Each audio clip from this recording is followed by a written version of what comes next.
Hello, ഇന്നൊരു breakfast ആയിട്ടാണ് ഞാൻ കാണിക്കുന്നത്. ദോശയും ചിക്കൻ കറിയും. അത് ഭയങ്കര ഹെൽത്തി, ഡെലീഷ്യസ് ആണ്. ദോശയും ചിക്കൻ കറിയും ഭയങ്കര കോമ്പിനേഷനാണ്. ദോശ ആയതുകൊണ്ട് തന്നെ ഞാനിന്ന് പൊട്ടറ്റോയും കൂടെ ചേർത്തിട്ടാണ് ചിക്കൻ കറി ഉണ്ടാക്കുന്നത്. ചിക്കൻ ഓൾറെഡി ഞാൻ മാരിനേറ്റ് ചെയ്ത് വെച്ചിട്ടുണ്ടായിരുന്നു. ജിഞ്ചർ ഗാർലിക്ക്, മുളക് പൊടി, മല്ലിപ്പൊടി, മഞ്ഞൾപ്പൊടി, കുരുമുളക്, മസാലപ്പൊടി എല്ലാം ചേർത്ത് മാരിനേറ്റ് ചെയ്തു. ഈ ജിഞ്ചർ ഗാർലിക്ക് അരയ്ക്കുമ്പോൾ തന്നെ ഞാൻ പച്ചമുളകും തൈരാണ് ഞാൻ ചേർക്കുന്നത്. പലപ്പോഴും ഞാൻ നാരങ്ങ നീരിന് പകരം തൈര് ചേർത്തിട്ടാണ് മാരിനേഷന് വേണ്ടി ഇത് അരയ്ക്കുക.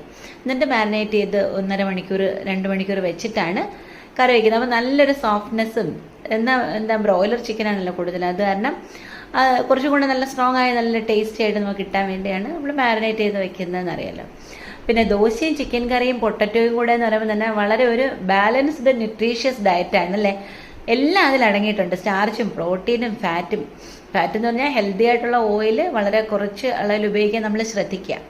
പിന്നെ ദോശ നെയ്യിട്ടിട്ടാണ് ദോശ ഉണ്ടാക്കുന്നത്. അപ്പോൾ ഉഴുന്നും പച്ചരിയും നെയ്യും ഒക്കെ കൂടെ ആകുമ്പോൾ വളരെ ഹെൽത്തിയാണ്. കുഞ്ഞുങ്ങൾക്ക് രാവിലെ 2-3 ദോശയും 1-2 പീസ് ചിക്കൻ കറിയുമായിട്ട് കഴിക്കുകയാണെങ്കിൽ അവർക്ക് വളരെ നന്നായിട്ട് ഇടയ്ക്കുള്ള സ്നാക്സൊക്കെ ഒഴിവാക്കി ഹെൽത്തി ആയിട്ടിരിക്കാൻ പറ്റും.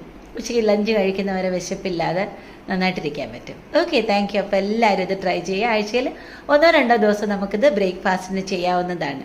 കണ്ടോ, ഒരു കപ്പപ്പഴവും കൂടെ അതിൻ്റെ കൂടെ ഞാൻ വെക്കുന്നുണ്ട്. അപ്പോൾ എല്ലാം കൊണ്ടും ബാലൻസ്ഡ് ആയി. Okay, thank you.